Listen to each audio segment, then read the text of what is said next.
코로나19 신규 확진자 수가 오늘도 밤 9시에 이미 24만 7천 명을 훌쩍 넘겼습니다.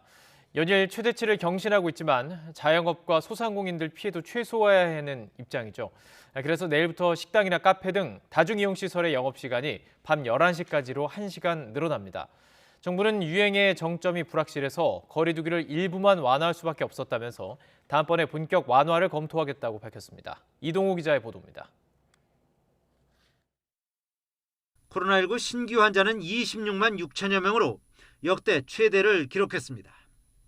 일주일 전과 비교해 1.6배, 2주 전보다는 2.4배, 5주 전과 비교해서는 16배 정도 많습니다. 정부는 당초 대통령 선거일인 9일쯤 확진자가 23만 명 정도 나올 것으로 예측했는데 이미 예측치를 훌쩍 뛰어넘었습니다.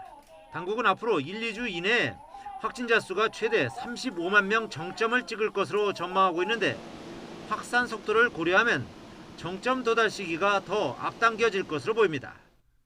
이런 가운데 정부는 사적 모임 6명, 영업시간 밤 10시인 사회적 거리두기에서 인원 제한은 그대로 유지하되 영업시간만 밤 11시로 1시간 연장합니다.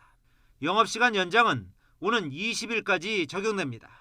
예배와 미사 등 정규 종교 활동은 백신 접종 여부와 관계없이 수용 인원의 70% 범위 내에서 최대 299명까지 참석 가능합니다.